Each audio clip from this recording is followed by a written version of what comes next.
चलो, सबसे पहले तो अभी हमने क्या करा, फैक्टराइज करना सीखा। अब हम लोगों को अगर कोई इक्वेशन गिवन है तो हम लोग उसके रूट कैसे निकालेंगे।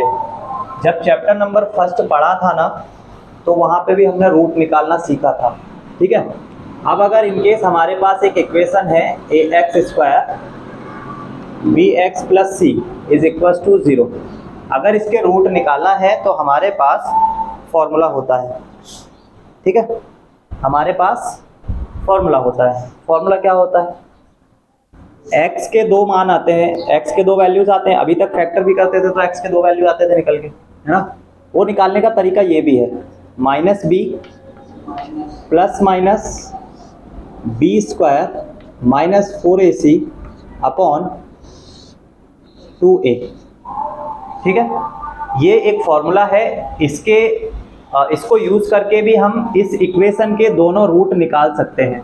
जो अभी तक हम लोग फैक्टर करके निकालते थे ना, इनकेस अगर किसी को फैक्टर करना नहीं आता है तो फिर वो ये वाला मेथड यूज कर सकता है। यहाँ पे ये जो वैल्यू होता है x के साथ, वो b का वैल्यू होता है ना, b का स्क्वायर करना होता है। और 4 के साथ में जो x स्क्वायर का मल्टीपल होता है वो a होता है, और जो यहाँ पे कांस्टेंट वैल्यू होता है वो c होता है। बाकी सारी वैल्यूज को यहाँ रख लेते हैं। रखने के बाद एक बार पॉजिटिव मार्क ले लेते हैं और एक बार नेगेटिव मार्क ले लेते हैं, उससे हमें x के दो वैल्यूज मिल जाते हैं, ठीक है। इस एक्सरसाइज में 4.4 है ना, इस एक्सरसाइज में हमें ये नहीं करना है ना। हमें क्या करना है, हमें निकालना है बी स्क्वायर माइनस 4ac का वैल्यू हमें निकालना है। देखो सारे मान तो दिख रहे हैं क्लियर, है ना, ये कहाँ से आने वाले हैं। हमें निकालना है बी स्क्वायर माइनस 4ac, हमें निकालना है बी स्क्वायर माइनस 4ac, इसका वैल्यू निकालना है। और ये एक्चुअल में कैपिटल डी के इक्वल होता है, ठीक।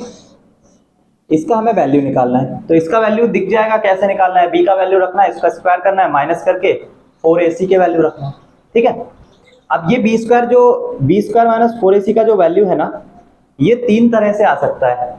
या तो 0 आएगा, या 0 से बड़ा आएगा, या 0 से छोटा आएगा। तीन तरीके से आ सकता है। तो जब ये 0 से बड़ा आ जाए,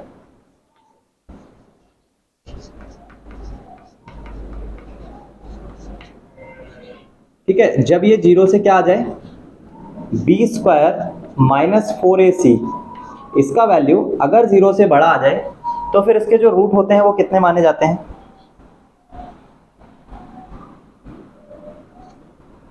कितने रूट माने जाते हैं, 2 रूट माने जाते हैं, ठीक है। अगर ये वैल्यू हमारा इक्वल आ जाए तो हमारे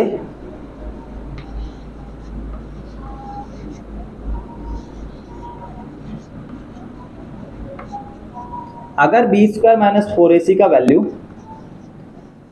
0 के इक्वल आ जाए तो उस कंडीशन पर हमारे 2 इक्वल रूट होते हैं उस इक्वेशन के। 2 इक्वल रूट के मतलब x का वैल्यू दोनों बार में बराबर आएगा, मतलब 1 और 1, तो उसको बोलते हैं 2 इक्वल रियल रूट, ठीक है। और अगर उसका बी स्क्वायर माइनस 4ac का वैल्यू ग्रेटर देन आ जाए 0, तो इसका मतलब है उसके 2 रूट होंगे और दोनों अलग अलग होंगे, ठीक है। अगर बी स्क्वायर माइनस 4ac का वैल्यू छोटा आ जाए, किससे, 0 से, उस कंडीशन पर उसका कोई भी रूट नहीं होगा। उस कंडीशन पर ना हमें ये इक्वेशन निकालने का जरूरत ही नहीं पड़ेगा, ठीक है। अगर ये गिवन है, इससे हमें रूट निकालना है, तो हम ये वाला प्रोसेस लगाएंगे।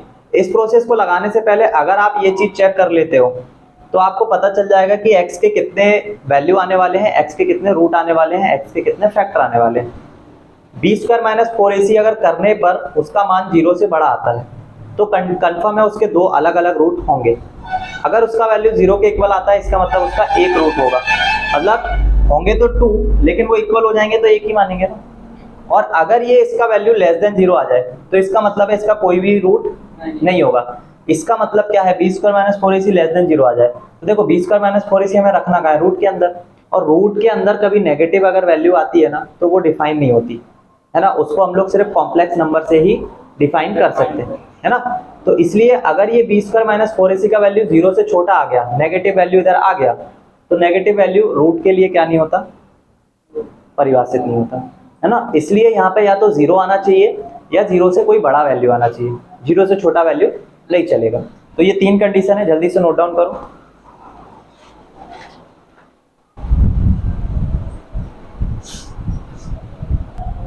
एक एग्जाम्पल मैं दे रहा हूं करने के लिए, एग्जाम्पल नंबर 16। फाइंड द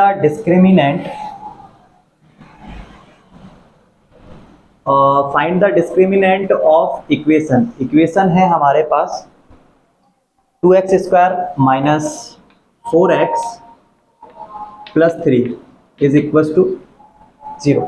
दिख रहा है ना। इस इक्वेशन को कंपैरिजन करेंगे, ax square bx plus C is equal to 0, ठीक है। इससे कंपैरिजन करेंगे and hence find the nature of its root. इसके जो रूट्स हैं उनका नेचर फाइंड करना है, ठीक है, कि वो इन तीनों में से किस कंडीशन को फॉलो कर रहा है। या तो 2 डिस्टिंक्ट रूट होंगे, या 2 रियल इक्वल रूट होंगे, या कोई भी रूट नहीं होगा। तो करो, इसको सॉल्व करो और बताओ कि क्या है इसका आंसर। नहीं हुआ है? क्यों नहीं हो रहा? अच्छा, यहां से मुझे एक बात बता, ए का मान कितना आएगा? ए का वैल्यू कितना होगा? कितना होगा? बी का वैल्यू कितना होगा? अब ये बी जो है पॉजिटिव है और ये बी कैसा है, तो बी का वैल्यू क्या होगा कंपैरिजन करने पे?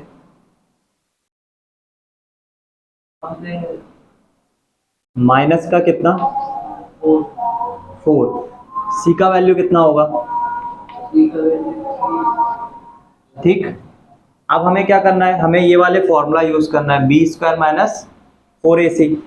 तो हमने लगाया formula B square minus 4ac।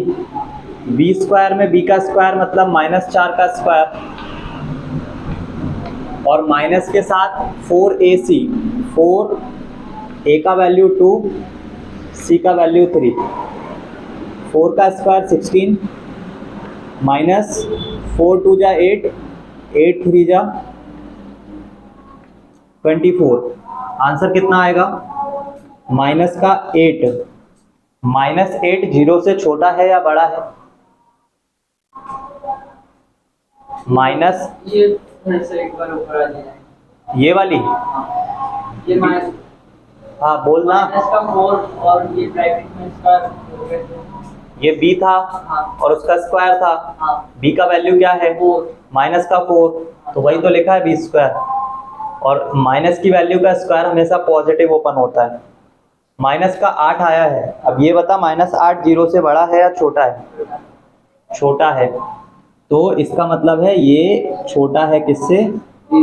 और जब ये वाली कंडीशन आती है, बी स्क्वायर माइनस 4ac का वैल्यू अगर छोटा आ जाए किससे? 0 से, तो फिर हम क्या बोलते हैं? No real roots of this equation. ठीक, आया समझ में? कर जल्दी से।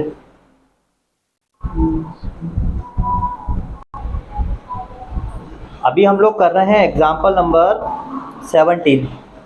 एग्जाम्पल नंबर 17 में पहले इंग्लिश में पढ़ के बता दे रहा हूँ, फिर उसका हिंदी करते हैं, ठीक है।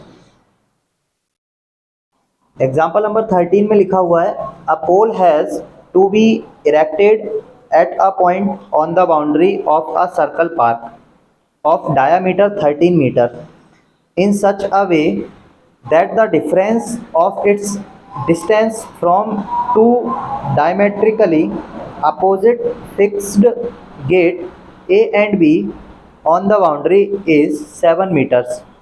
It is possible to do so. If yes, at what distance from the two gates should be the pole be erected? ठीक है। एक सर्कल में हमें क्या करना है, 2 पॉइंट्स लेना है, ठीक है। 2 पॉइंट्स लेना है और 2 पॉइंट कहाँ पे लेना है, इसके डायमीटर पे, ठीक है। तो डायमीटर जो है यहाँ से लेके यहाँ तक, जो कि हमारे सेंटर से होकर जाएगी, ठीक है। डायमीटर क्या रेडियस का 2 टाइम्स होती है ना, तो रेडियस से होती हुई जाएगी डायमीटर, ठीक है।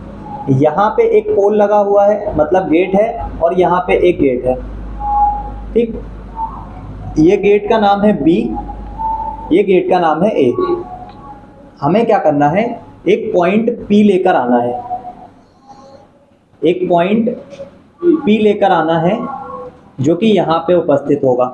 ऊपर भी कर सकते हैं, नीचे भी, कहीं पर भी, दोनों तरफ में से कहीं पर भी, यहाँ भी लगा सकते हैं ना, कहीं पर भी लगा सकते हैं। ये पॉइंट पी हम लोग कहीं पर भी बना सकते हैं। बस इस पॉइंट पी को ऐसा लेना है कि यहाँ से इसका डिस्टेंस और यहाँ से इसका डिस्टेंस जो है, इनका जो डिफरेंस है वो 7 आना चाहिए, ठीक है। मतलब ए से लेकर पी का और बी से लेकर पी का जो डिफरेंस है वो कितना आना चाहिए, 7 सेंटीमीटर आना चाहिए, ठीक है। अब हिंदी में भी पढ़ लेते हैं इसको। 13 मीटर व्यास वाले एक वृत्ताकार पार्क की परिसीमा के एक बिंदु पर खंभा इस प्रकार गाड़ना है कि इस पार्क के एक व्यास के दोनों अंत बिंदु पर बने फाटकों ए और बी से खंभे की दूरी का अंतर 7 मीटर हो। तो हमें इस सर्कल में एक पोल पी बनाना है, गाड़ना है। उसको ऐसा गाड़ना है कि ए से लेकर पी का डिस्टेंस और बी से लेकर पी के डिस्टेंस का डिफरेंस हमेशा कितना बना रहे, 7 बना रहे, ठीक है। अब इसमें बड़ा किसको ले रखा है, उसके परपेंडिकुलर को बड़ा ले रखा है, ठीक है। ए बीपी माइनस एपी का रखा है। अब एपी माइनस बीपी ये अभी तो पता नहीं चल पाएगा, क्योंकि जब तक हमारे पास बेस का वैल्यू और बेस और परपेंडिकुलर का जब तक वैल्यू नहीं आएगा तब तक हम नहीं पता लग सकते बड़ा कौन है। बट मैक्सिमम टाइम तो बेस ही बड़ा होता है, परपेंडिकुलर छोटा होता है। बट ठीक है, पी से लेकर बी में से माइनस कर रहे हैं ए से लेकर पी। इसका आंसर कितना होना चाहिए, 7 सेंटीमीटर। ये जो क्वेश्चन है, इस क्वेश्चन में हमें इतना ध्यान रखना पड़ेगा कि यहाँ से लेकर यहाँ पे और ए से लेकर यहाँ पे जब हम लाइन ड्रॉ करते हैं तो ये दोनों लाइंस जहाँ पे मिलती है वहाँ पे जो एंगल फॉर्म होता है वो कितने डिग्री का होता है, 90 डिग्री का होता है, ठीक है। सर्कल के सरफेस पे जब हम 2 पॉइंट्स को डायमीटर के एक पॉइंट से डायमीटर के दूसरे पॉइंट को किसी सर्कल के किसी पॉइंट पे मिलाते हैं तो वहाँ जो एंगल बनता है ना वो कितने डिग्री का बनता है, 90 डिग्री का। और जब एंगल 90 डिग्री का बनता है तो यहाँ पे पाइथागोरस प्रमेय अप्लाई हो जाएगी, ठीक। पाइथागोरस प्रमेय अप्लाई हो जाएगी और ये कर रहे हैं हम एग्जाम्पल नंबर कितना, 70, ठीक है। अब यहाँ पे डायग्राम ड्रॉ कर लिया, सारे पॉइंट्स के नाम दे दिए। मैं कुछ वैल्यूज लिख दे रहा हूँ, जैसे कि बी से लेकर पी का जो वैल्यू है, लेट बी से लेकर जो पी का वैल्यू है वो हमने मान लिया x सेंटीमीटर, क्योंकि सारे ये जो गिवन वैल्यू है मीटर में है, तो चलो ये मीटर में है तो ये भी मीटर में होगा। तो इसको भी हम क्या मान रहे हैं, बी से लेकर पी का जो डिस्टेंस है वो हमने कितना मान लिया, x मीटर, है ना। और डिफरेंस जो बोला है, या तो ए से लेकर पी लिख लो या बी से लेकर पी लिख लो, है ना, किसी को भी लिख लो। तो बी से लेकर पी अगर x माना है, बी से लेकर पी अगर हमने क्या माना है, x माना है, ठीक है। तो हम लोगों के पास यहाँ से जो आंसर आएगा वो आएगा, देखो पाइथागोरस प्रमेय में। अच्छा, मैं एक चीज़ और लिख के दिखाता हूँ। इसने क्वेश्चन ने जो बोला है, according to question, according to question क्या बोला है कि डिस्टेंस कहाँ से लेकर, ए से लेकर या बी से लेकर पी का और ए से लेकर पी का, ये जो डिफरेंस है कितने इक्वल होना चाहिए, 7 मीटर के। अब अगर मैं यहाँ बी पी का वैल्यू रख दूँ तो बी पी का वैल्यू क्या आएगा, x जो हमने माना है उसको ए पी में से क्या करेंगे, माइनस, और वो इक्वल आ जाएगा 7 के। इस x को वहाँ लेकर जाएंगे तो क्या होगा, minus A P is equal to 7 minus x। अब माइनस का मल्टीप्लाई कर देंगे तो क्या बन जाएगा, AP इज इक्वल टू, जो पॉजिटिव है वो नेगेटिव और जो नेगेटिव है वो पॉजिटिव। तो हमारे पास AP का वैल्यू आ गया x माइनस 7 और BP का वैल्यू आ गया हमारे पास 7x मीटर। ठीक है, दो वैल्यूज आ गए। अब हम लोग यहाँ पे अप्लाई करेंगे किसको, पाइथागोरस प्रमेय को। ठीक है, पाइथागोरस प्रमेय से हम लोग, पाइथागोरस प्रमेय क्या है, पाइथागोरस प्रमेय क्या होती है,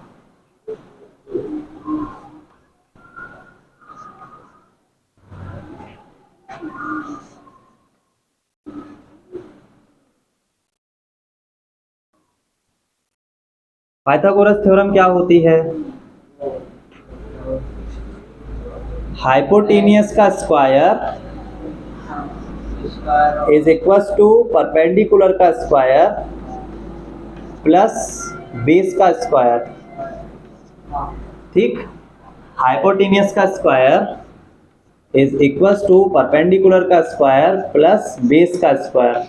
ये क्या है, पाइथागोरस थ्योरम। क्यों पाइथागोरस थ्योरम लग रही है, क्योंकि यहाँ पे जो एंगल बन रहा है, जो एंगल बन रहा है कौन सा वाला, P वाला, जो एंगल हमें शो करना होता है उसको मिड में लिखते हैं बीच में, वो बन रहा है कितने डिग्री का, 90 डिग्री का। इसलिए हम लोग यहाँ पे क्या यूज कर रहे हैं, पाइथागोरस थ्योरम।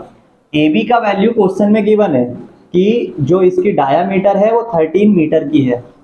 ठीक है, क्वेश्चन में डायामीटर क्या है, गिवन है।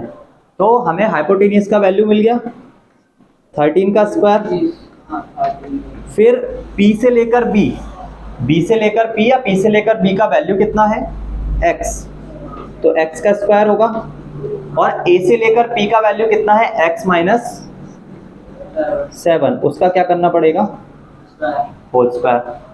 13 का स्क्वायर होता है 169, ये x स्क्वायर, यहाँ पे हम लोग अप्लाई करेंगे a माइनस बी का whole square, a minus B का होल स्क्वायर, इसका मतलब होता है a का स्क्वायर प्लस b का स्क्वायर माइनस 2ab। तो a का स्क्वायर इट मीन्स x का स्क्वायर, 7 का square it means 49, and minus के साथ 2ab मतलब 14x। ठीक है, अब x स्क्वायर ऐड हो जाएगा, ये 169 49 में उधर जाके माइनस कर देंगे और हमारे पास इक्वेशन निकल के आएगा। जल्दी से इसको नोट डाउन, जल्दी से इसको नोट डाउन करो। पे आ गए हैं, अब हमें करना है इस इक्वेशन को क्या, सॉल्व, है ना। इक्वेशन को कैसे सॉल्व करेंगे, कैसे सॉल्व करेंगे इक्वेशन को, अभी कुछ बताया इसके जस्ट पहले, अबे गधे पाइथागोरस प्रमेय नहीं, कोई फॉर्मूला बताया अभी रूट निकालने के लिए। सबसे पहले तो मैं इसको थोड़ा सा जमा के लिख लूं, 2x स्क्वायर बनेगा और 169 है ना, और 149, इसको उधर लेकर जाएंगे तो नेगेटिव में जाएगा, 169 नेगेटिव का रहेगा, 169 में से 49 माइनस करेगा तो 40 जाएगा, तो कितना बचेगा 19 में से 9 जाएगा तो 10, तो माइनस का 10 बचेगा। और 14 को लिख लो, 14x को लिख लो, माइनस 10 इज इक्वल टू 0। अब हम इसका कंपैरिजन करते हैं किससे, ax square bx plus c is equal to 0, इससे कंपैरिजन करेंगे, इससे कंपैरिजन करेंगे तो हमें a का वैल्यू क्या मिलेगा, b का, अबे गधे c का माइनस 10। ठीक है, अब हम यहाँ से निकालेंगे बी स्क्वायर माइनस 4ac का value, B square minus 4ac का वैल्यू निकालेंगे तो b का वैल्यू कितना है हमारे पास, माइनस 14 का स्क्वायर, a का वैल्यू कितना है 2, एंड c का वैल्यू कितना है,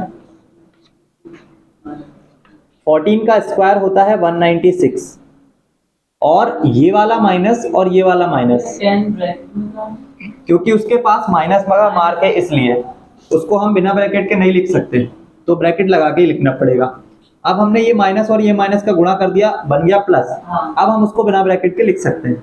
ठीक है, तो 4 मल्टीप्लाई 2 मल्टीप्लाई 10 कितना बनेगा 80, 80 और 96 को ऐड करेंगे तो नॉट 17, 176 या 186, 80, 6 का 6, 27, 176 जो है ये कैसा होता है? अपना कुछ आंसर गलत आया है क्या? अपने पास 160, अच्छा 120 आना था, ठीक। यहाँ पे 12 की जगह कितना आएगा? यहाँ पे कितना आएगा? 120। हमें 169 में से माइनस करना था 49, तो ये 9 जाएगा, ये 2 जाएगा, ये 120 आएगा, है ना? 120 आएगा। वहाँ पे सी का वैल्यू कितना आएगा? 120, और वो भी नेगेटिव। 169। हाँ, 169 में से 49 माइनस करेंगे तो यही मिलेगा। कितना आएगा सी का वैल्यू? 120। ठीक है, सी का वैल्यू कितना आएगा? 120। इसीलिए यहाँ पे 120 का मल्टीप्लाई होगा, तो 4 दूनी 8, 12 7 84, 12 8 96, 960 आएगा यहाँ पे। ठीक है, 960 आएगा। तो ऐड 7 का स्क्वायर आ रहा है। अरे यार, अभी भी कुछ गड़बड़ है क्या? इक्वेशन 14 ठीक आया अपना। अच्छा ठीक है, अभी करेक्ट है। वो 2 से डिवाइड कर सकते, लेकिन ठीक है, कोई बात नहीं। इधर से आएगा 196, इधर से आएगा 4 दूनी 8, 12 8 96, 960, और प्लस करेंगे तो हमें आंसर में मिलेगा 9 6 15, 9 1 10 और 1 11। ये जो वैल्यू है ये ग्रेटर देन क्या है? इसका मतलब इस गिवन इक्वेशन के कितने रूट हैं? जब ग्रेटर देन 0 मिलता है तो कितने रूट आते हैं निकल के? 2 रूट आते हैं ना, 2 डिस्टिंक्ट रूल आते हैं, मतलब अलग अलग। तो इसका मतलब है हम यहाँ पे ये वाला फॉर्मूला लगा सकते हैं। कौन सा वाला? x is equal to minus B plus minus under the root B square minus 4ac upon 2a। B square minus 4ac का वैल्यू हमारे पास आ गया है। कितना आया है? 1156। ठीक है, और b का वैल्यू कितना है? b का वैल्यू कितना है?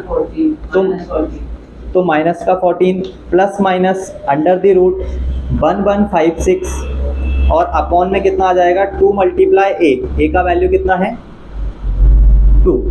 ठीक है, अब 1156 जो है उसका रूट निकालना है, क्योंकि रूट में आया है। 1156 का रूट कितना होगा?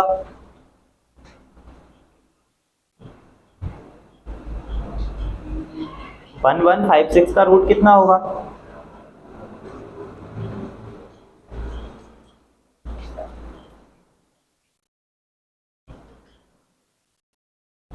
निकालो 1156 का रूट।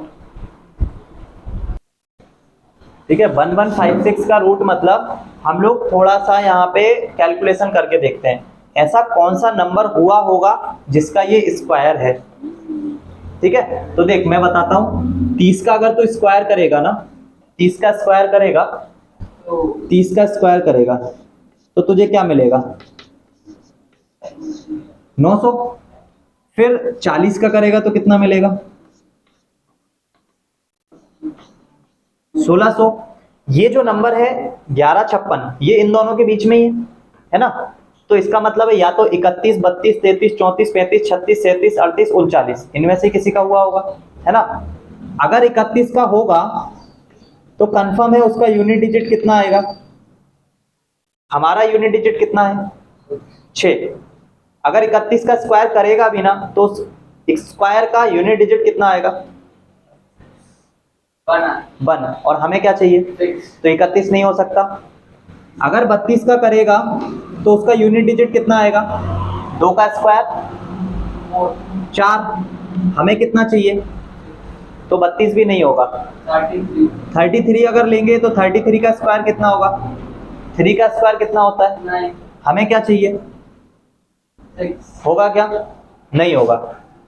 34 का स्क्वायर कितना होगा? पीछे का 4 है, 4 का स्क्वायर 16। 16 का यूनिट डिजिट आ गया कितना? इसका मतलब कंफर्म हो गया ये किसका स्क्वायर होगा? 6 का स्क्वायर रूट होगा, है ना? ये जो वैल्यू है किसका स्क्वायर रूट होगा? 6 का, वो 34 का। ठीक है। 34 के अलावा हम लोग चेक कर सकते हैं 36 को भी, क्योंकि उसका भी यूनिट डिजिट कितना आएगा, 6 ही आएगा। तो 36 को भी चेक कर सकते हैं। तो हम लोग 34 को पहले चेक कर लेते हैं। 34 का पीछे वाले नंबर का स्क्वायर करो, कितना आएगा, 60, आगे वाले नंबर का स्क्वायर करो, कितना आएगा, 9, दोनों नंबर्स को आपस में मल्टीप्लाई करो, 4 3 जा 12, 12 का 2 में मल्टीप्लाई करो, और 24, 24 को एक नंबर छोड़ के जोड़ दो, आ गया, ठीक है। तो कंफर्म हो गया। अब ये माइनस प्लस बन जाएगा। एक बार हम पॉजिटिव मार्क ले लेंगे और एक बार हम नेगेटिव मार्क ले। x का वैल्यू आएगा 14 प्लस 34 अपॉन 4, ठीक है। इन दोनों में ऊपर में 2 को कॉमन ले लेंगे, ठीक है। 2 को क्या कर लेंगे हम लोग, कॉमन ले लेंगे, या पहले ऐड कर लो। 4 और 4 कितना होगा, 8, 3 और 1 कितना होगा, इसको 4 से डिवाइड करेंगे, आंसर कितना आ जाएगा, 1 and 2, 12 आ जाएगा। एक बार नेगेटिव मार्क लेंगे तो x is equal to 14 minus 34 upon 4, minus करेंगे 20, 4 से डिवाइड करेंगे, कितना आ जाएगा। तो हमारे को दो आंसर मिल गए, एक मिला है क्या, नेगेटिव पॉजिटिव। हाँ, एक नेगेटिव और एक पॉजिटिव। इसमें कुछ गड़बड़ क्या हुआ है कि b का वैल्यू भी पॉजिटिव आ रहा है इस इक्वेशन में।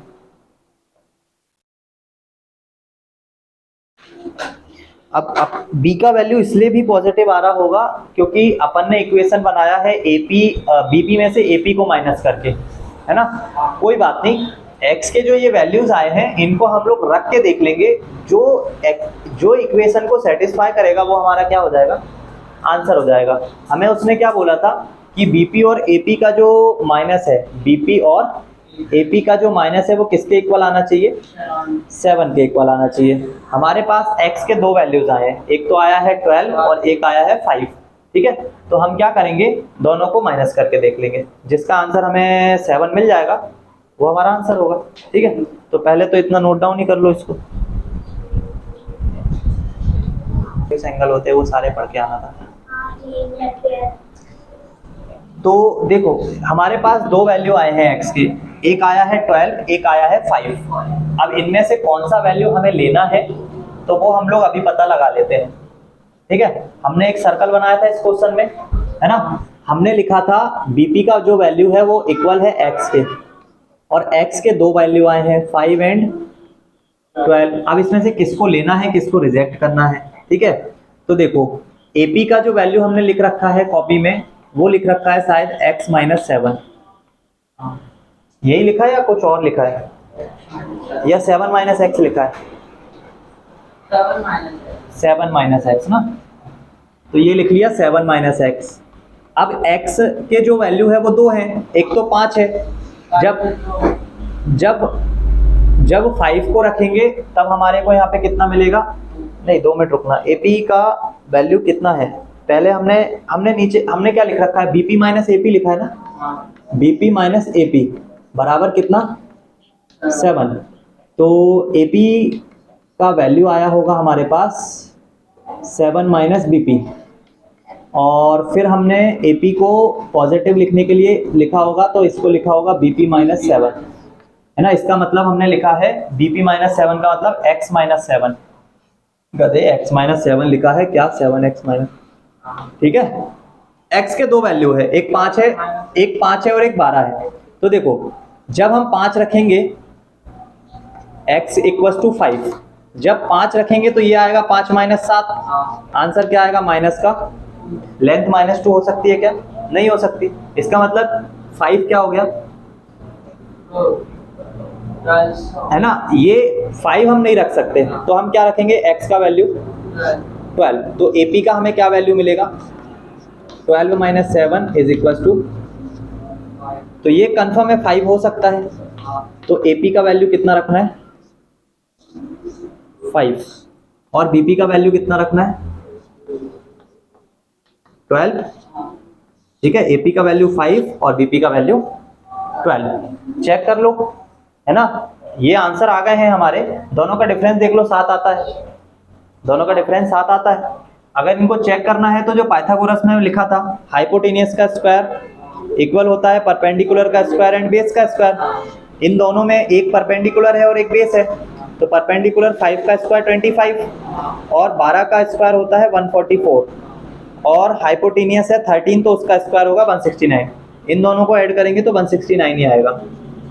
ठीक है, तो इस क्वेश्चन के आंसर क्या, एपी का वैल्यू 5 रखना पड़ेगा, बीपी का वैल्यू 12 रखना पड़ेगा और बाकी तो सब गिवन है, बाकी कुछ नहीं करना।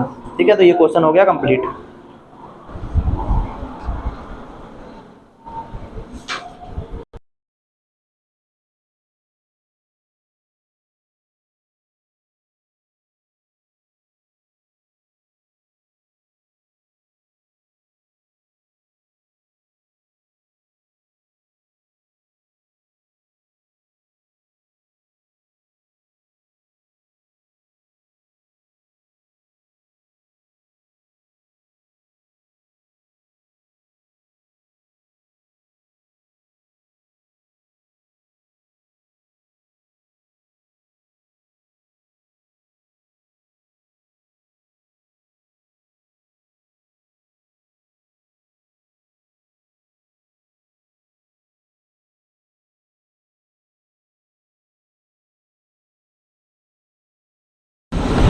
डिस्चार्ज हो गया क्या? हाँ, तो हमें क्या निकालना है, डिस्क्रिमिनेंट निकालना है ना। डिस्क्रिमिनेंट में इक्वेशन गिवन है, डिस्क्रिमिनेंट में हमें निकालना क्या होगा, वही बी स्क्वायर माइनस 4ac का वैल्यू। ठीक है, कैसे निकालेंगे, ए का कंपैरिजन करो, ए बराबर 3, बी बराबर -2 एंड सी बराबर 1/3। ठीक है, हमने क्या करना है, फॉर्मूला अप्लाई करना है। फॉर्मूला क्या होता है, बी स्क्वायर माइनस 4ac, इसी को बोलते हैं डिस्क्रिमिनेंट।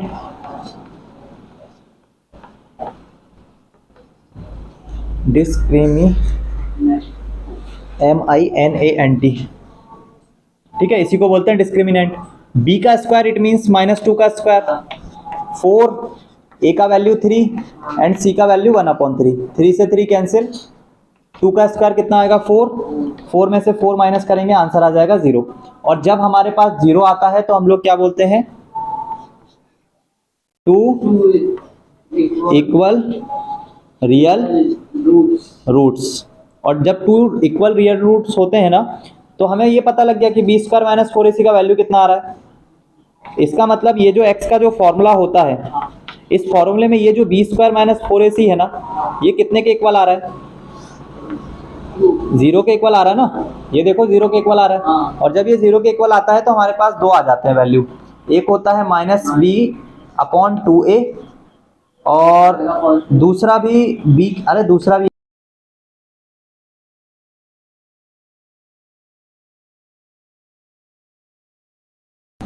b का वैल्यू कितना है, b का वैल्यू है कितना, -2 मतलब -2 + 2 है ना। और a का वैल्यू कितना है 3, तो आंसर आ जाएगा 2/3, 1/3, 2 से 2 कैंसिल है, तो क्या हो गया 1/3 आ गया आंसर। ठीक है, 1/3 इसके 2 रूट होंगे, वो भी इक्वल होंगे दोनों। ठीक है, तो ये हो गया क्वेश्चन कंप्लीट। अब एक्सरसाइज के सारे क्वेश्चन करके लेकर आना। ठीक।